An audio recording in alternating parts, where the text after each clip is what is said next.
Good afternoon, everybody. This is Dr. Serge again. Welcome to another episode of Search for the Truth. And today I'm really excited to have my good friend Rachel with us again. So welcome back.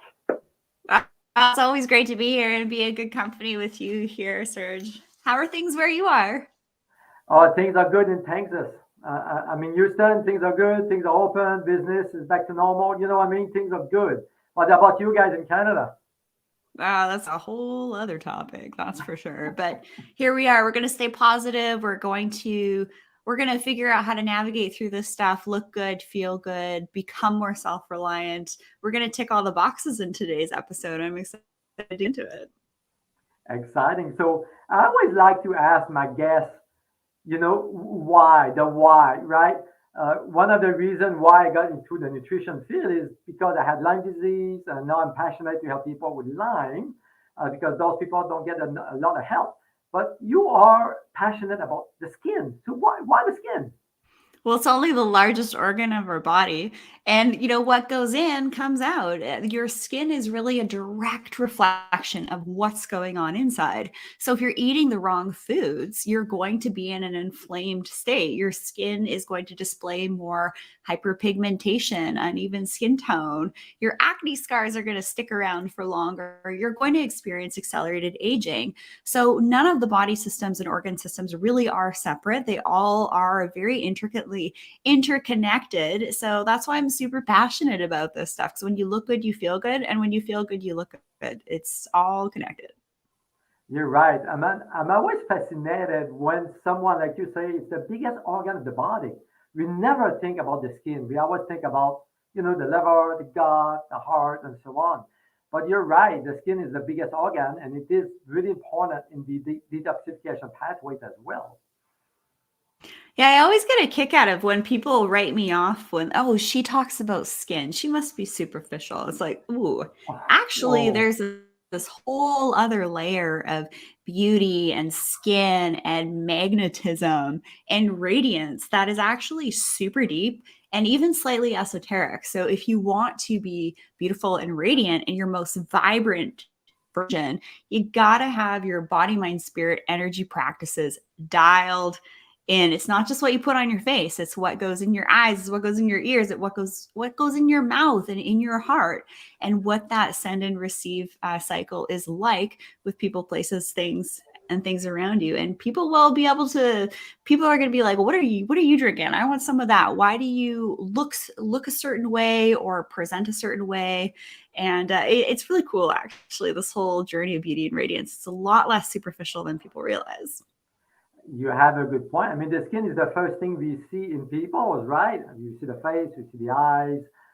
So it speaks volumes to me. When I look at a new client, I can tell from the skin, what's going on. So the skin will speak to us. Absolutely. If you care to listen to it, right? The skin it tells you things actually kind of after the fact. So when we're doing like specific biohacking tests or looking at our metrics, we really can get a snapshot of what's going on now. But then a month later or so, that's when your skin is going to start to display what's going on. So we're actually at a really cool time. I mean, you're a professionally trained researcher. I'm an academic article writer. I mean, you got way more articles in the bag than I do, but we're always learning how we can optimize things. And it's actually something really fun and positive to focus on. That's a good point. And focus on the skin. So what are the main conditions that people look for when they talk to you or when they reach out to you? Yeah, I would say hyperpigmentation. So photo aging, whether that's going to manifest as like age spots or sunspots, red acne scarring, large pores, sagging of facial features. So loss of definition to the jawline, hooded upper lower eye bags, large lower eye bags, hair loss, the quality of hair, skin, nails.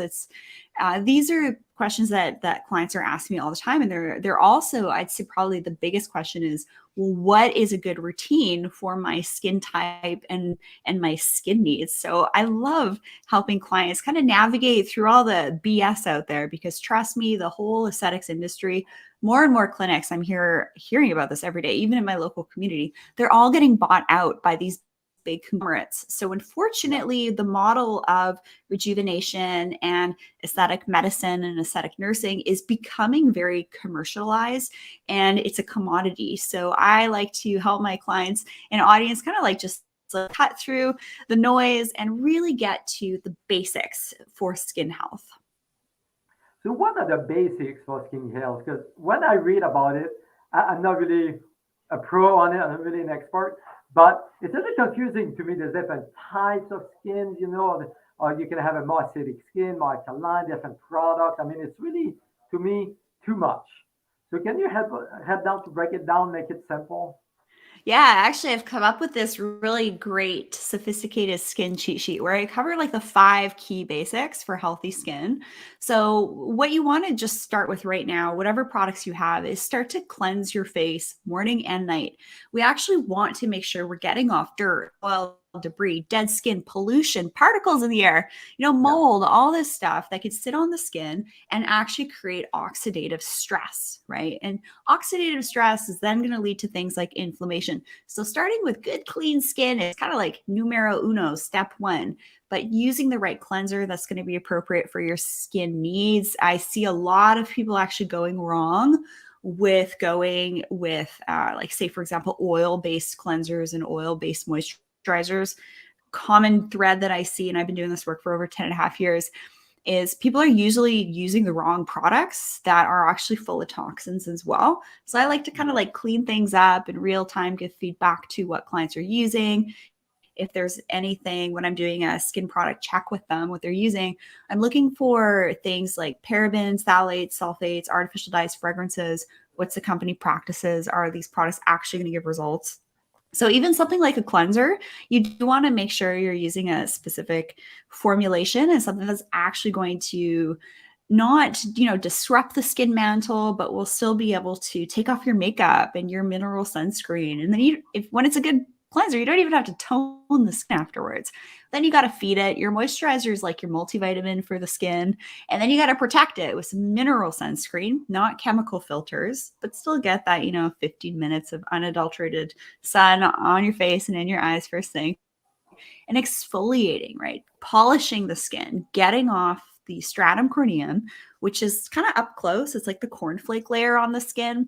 And when that gets all stacked up and bogged up, your moisturizers aren't actually going to be able to penetrate as well because you're going to have all this dead skin in the way. So exfoliating is really, really key. And then sometimes maybe doing like a weekly exfoliating and hydrating mask. I have a really pretty amazing amino acid that you can use. It's super clean, no weird toxins, glass bottles, all sorts of stuff. So just at least start with those basics, and then you can go a little bit more advanced from there. So thank you for that. What do you think of, in my field in nutrition, we've been talking a lot about vitamin A. So what about those added vitamin A's, to those products? Is that something we need to look for? What kind of vitamin A? Is that a concern for the skin? Yeah, there are different forms of retinol, vitamin A, Yeah. retinaldehyde, things like that. Retinoic acid. There's many different types of vitamin A. So I actually work with one that's compatible with dermal rolling. So dermal rolling is an age-old practice since the 90s. In fact, one of the OG researchers of dermal rolling actually lives in the city where I live. So that's where I Oh, get my wow. straight from the horse's mouth, essentially. But this is like a decades-old practice to promote collagen in the skin, help to reduce hyperpigmentation, and allow your products to not only sink in topically, be absorbed topically, but also transdermally, about 100 to 1,000 times deeper. But we're the wise, most dermal rollers that you're going to find online are full of actually heavy metals and alloys. Yeah. And up close, the needles might actually be blades instead of needles. And you'll see a lot of like disposable ones on the market that are good for 10, 20 use, and then you chuck them. Think about the waste that's creating. So we want to be really intentional with our skin and our routine for men, women, to make sure that we're cleansing, moisturizing, sun protecting, but then sometimes talking to it with retinol, with dermal rolling. However, not everyone's skin reacts in a way that we might want it to or expect it to actives. So there is a bit of a process to get your skin used to being exposed to actives. Because if you just go like straight away, start using retinol every night for 5 nights in a row, you're probably going to experience something called a retinoid reaction phase. This is characterized by redness, dryness, and flakiness. And if you don't have the right products on hand, like your basic cleanser, moisturizer, sunscreen, scrub, to mitigate all of that, you're going to end up, oh, okay, this thing made me reactive. I'm never going to use it again. And it's going to end up in the back of the drawer. So there is a method to the madness to employing and integrating retinol into the routine, and ways to kind of kick it up a couple notches with a dermal rolling routine too. It's pretty cool. This is fascinating, really interesting. So you talk about vitamin A, and you mentioned the sun, vitamin D. So can you debunk that? To me, it's one of the biggest myths when it comes to nutrition and skin health is the sun causes cancer. So what's the truth, and what actually is the cause of skin cancer? Well, I mean, let's also have a very honest conversation. And I know that your show is all about seeking the truth. We actually know that electromagnetic radiation, hello EMFs, actually impact the skin and the eyes. There is clinical data to support this. You can actually find these readily available research articles on PubMed. Most of this literature is coming from the UK and Europe. They're a little bit more up to date with a lot of health focused stuff over the pond. But all of these different things are going to be interacting with our tissues and things like that. So getting in the sun, I love getting sun exposure. I'm in more of the northern hemisphere here in Canada. So I'll supplement, maybe not being able to get direct sunlight into my eyes every morning for my circadian rhythm, or sunset also for circadian rhythm. So I'll sometimes supplement it with red light therapy. But I'd say one of the biggest issues to our skin right now in regards to light is our devices, LEDs on our phones. Blue light reaches about 3 times deeper into the tissues than what we get outside from the sun, which is UVA on the super sunny days and UVB on the really sunny days that are going to make you burn, and then UVA on the cloudy days. Those are more of the aging rays that it's going to contribute to more of the cumulative damage. But a little bit of sun exposure every single day is, just what we ordered for you. That's a good point there. So people ask me when it comes to skin cancer, the sun, sun blockers. We know the skin is the biggest organ. It does absorb a lot of chemicals through the skin, right? So sun blockers are potentially toxic. So what would you recommend for sun blockers? Yeah, so the word sunblock is actually a misnomer. There's no such thing as a sunblock, right? There's sunscreens. Sorry, my hair is... So I've got a lot of hair. My hair and hair, skin, nails grows like weeds, actually. It's awesome. So sunblock actually isn't really an accurate term. I would say sunscreen. So I work with mineral-only sunscreens that are also talc-free. Yeah. And even have added antioxidants like vitamin C and vitamin E, and can do kind of a couple things. So instead of having to wear a primer for your makeup, you just use one tinted sunscreen. It kind of covers your bases in that regards. But sunscreen every day is a really easy step to take to help prevent skin cancers, because skin cancers are very real. According to ophthalmology journals, 10% of skin cancers occur in the eye area here, the periocular region. My skin type is a little bit more susceptible to skin cancers than, say, other skin types that tan readily, but all skin types can have a degree of propensity and susceptibility to skin cancers. So the better your body is at mitigating inflammation, so taking your antioxidants, eating a low histamine, low inflammatory diet, living a lifestyle that's low inflammatory to suit your genes and your epigenetics, is really kind of step one. And laying the groundwork to allow your body to just be functioning as this beautiful piece of machinery. But using things like sunscreen daily is important. okay, for the skin cancer prevention side of things. And just so you know, this isn't medical advice, educational information only. If you have like a lesion on your body that is, say, larger than the end of a pencil eraser, or it's changed shape, or it's kind of like got pearly or irregular colors, you should get it looked at right away. The earlier you can identify changes with moles and lesions on your body, the sooner you can just get it removed, biopsy, things like that. But prevention is always going to be key, and sunscreen is a part of that. But you just have to use the right sunscreens, and so that's where we come in to make sure that you're not using any of those chemical filters, because they're totally toxic. I mean, there's, like you said, quite a bit of studies connecting skin cancer with the sunscreens or those chemicals, actually.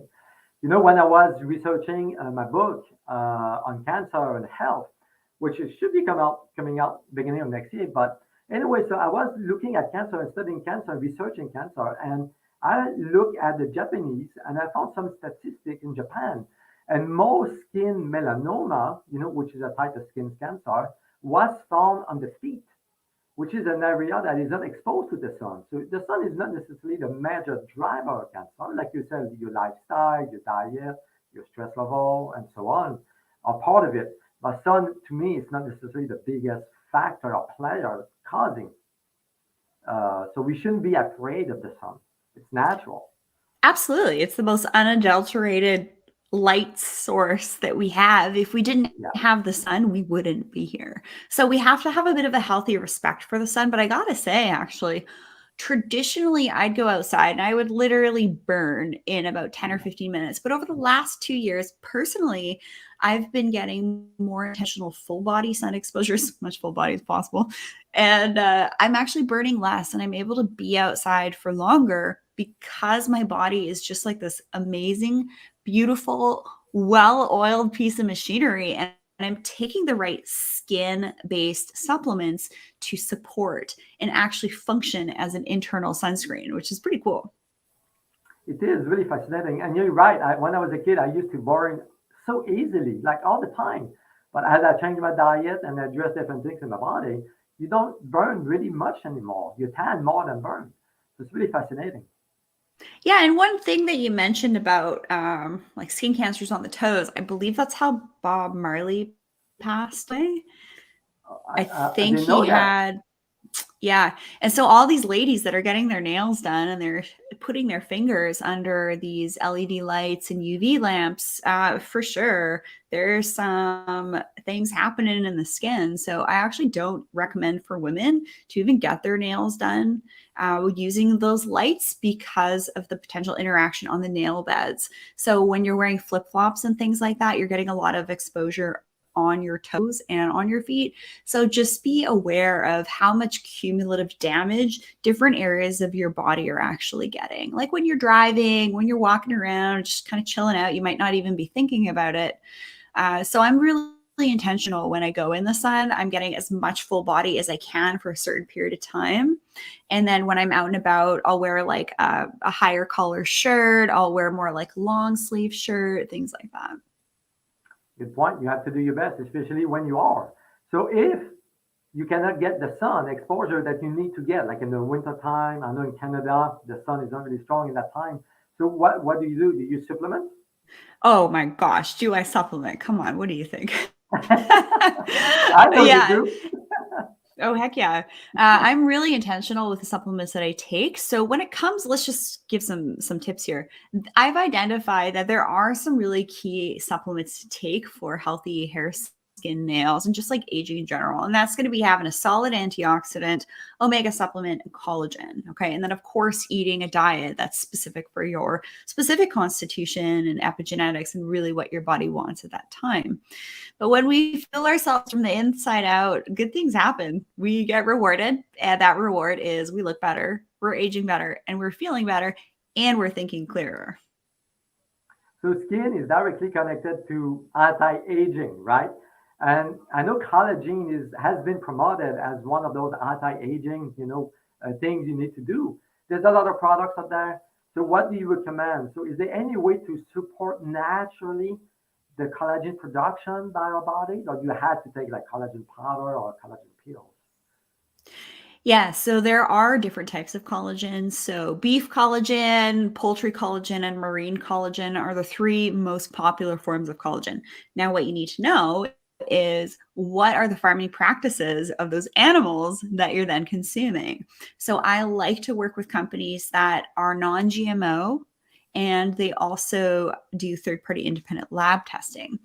So when you work with a really solid company, so we got UK and Europe over here for cleanliness of products, then we got Canada, then we got US way the heck down here. Yeah. So when you're seeing advertisements on your social media for this golden encapsulated skin supplement, you have to be really careful that, there's a lot of gimmicks out there, buyer beware. If you're listening to us here, you are definitely on the right track for being a little bit more conscientious, if you will, and discerning.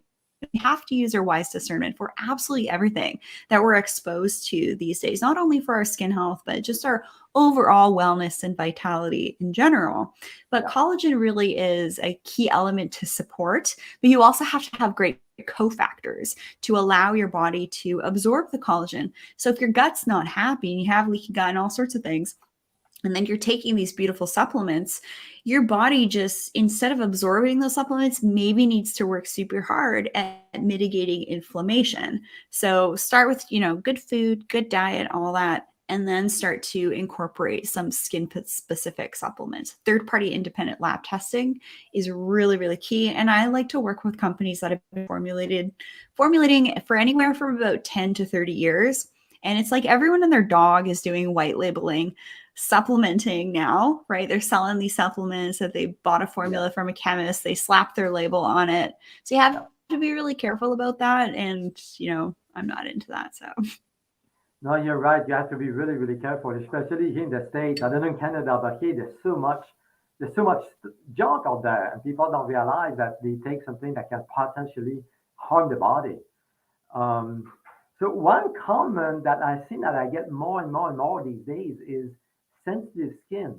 I had this patient who came to me yesterday, and she even the touch of her shirts or skirts or jeans was affecting her skin. So why people have that sensitive skin? What's the real factor behind that, and what to do to help with that?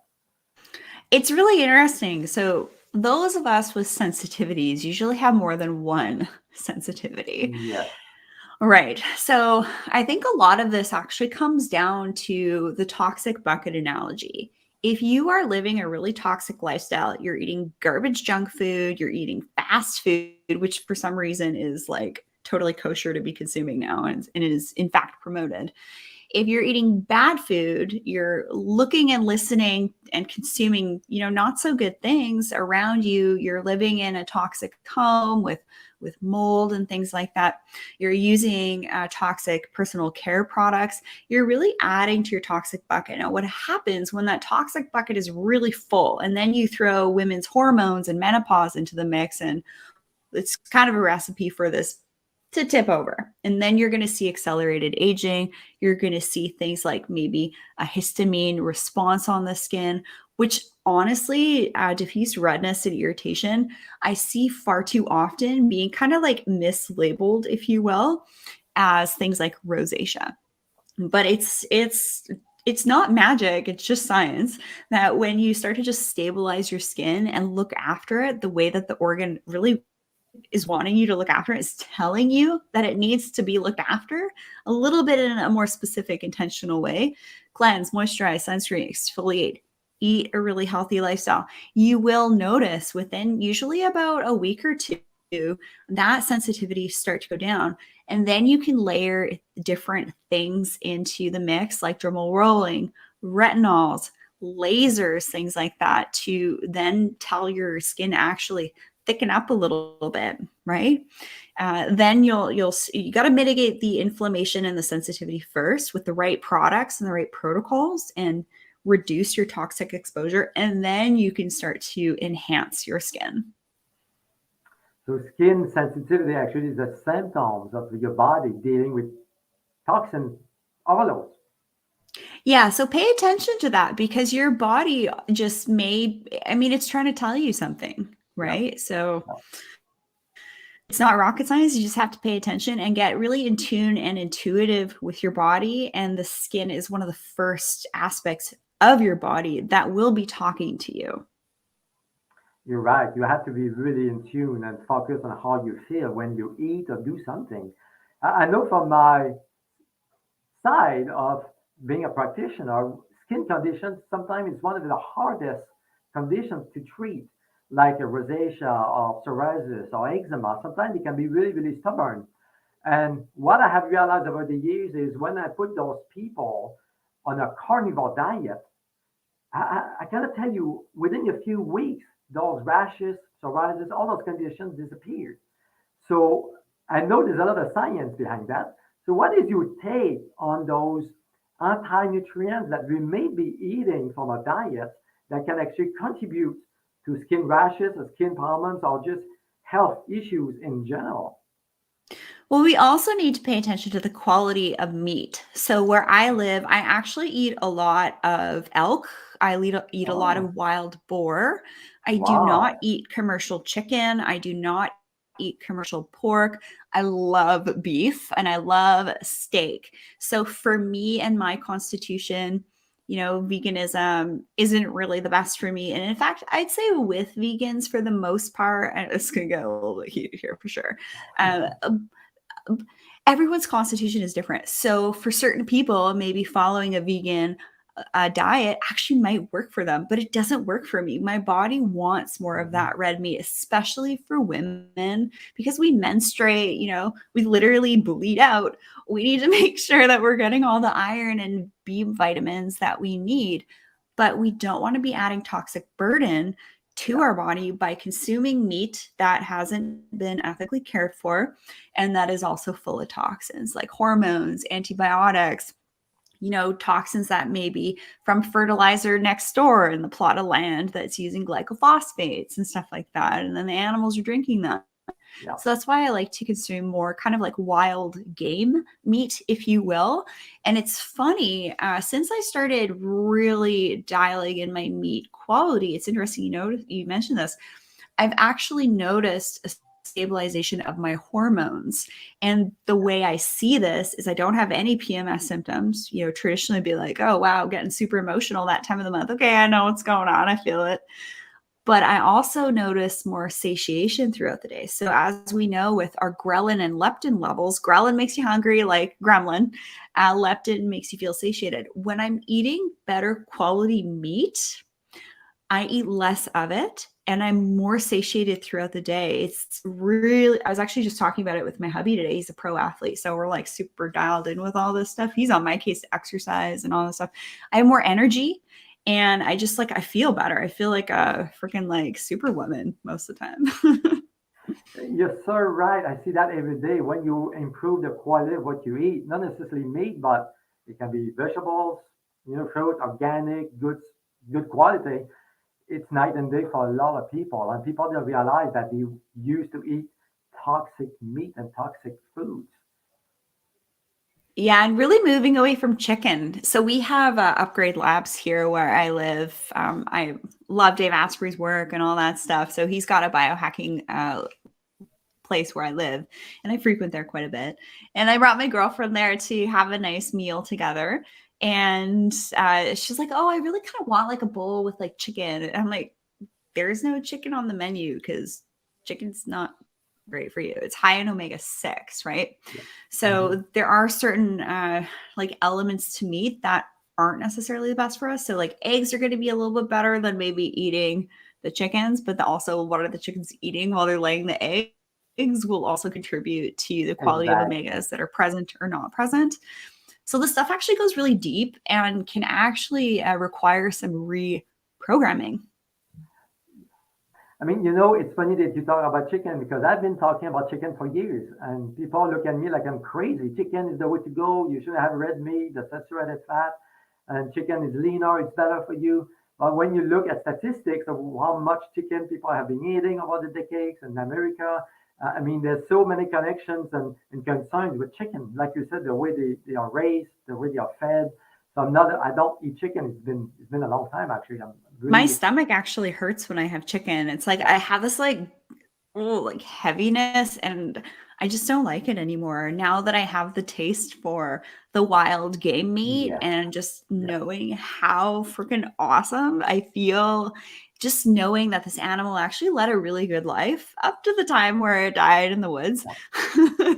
And it's not industrial meat. So I know a lot of people do have access to game meat. So I recommend maybe supporting like your local butcher, even just ring up your local butcher and say, hey, can I purchase like half a cow or like a quarter of an elk, or make your own pates with, instead of chicken liver, try, I'm actually going to be doing some elk liver pate and kind of Oh, seeing how I like the yeah, flavor.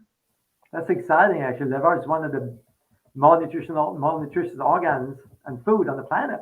Do That's you know what's exciting. crazy though? I was having a family conversation and my husband's grandma chimed in and she said, "Oh, organ meat's bad for you." It's like, "Oh, red meat's bad for you." Says who? The Canada Food Guide, which has been wrong on multiple occasions.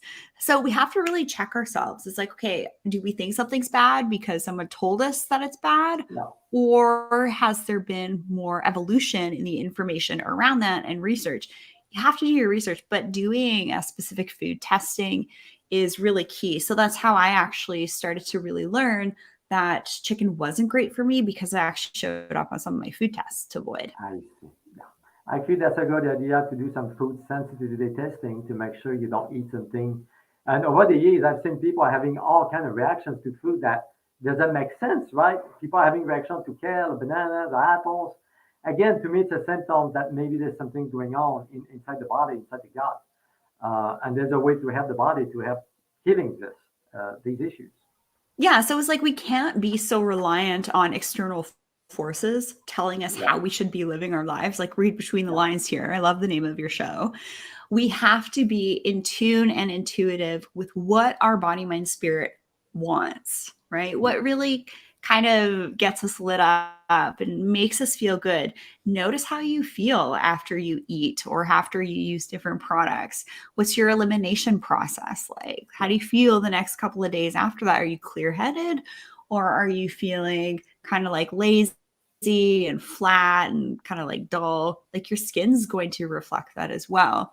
When your skin, when your body, it's like egg beaters. When your body's ability to detoxify, and when you have really good food on board to fuel your body, you got lots of antioxidants like your vitamin C, E, A, superoxide dismutase, all sorts of cool things.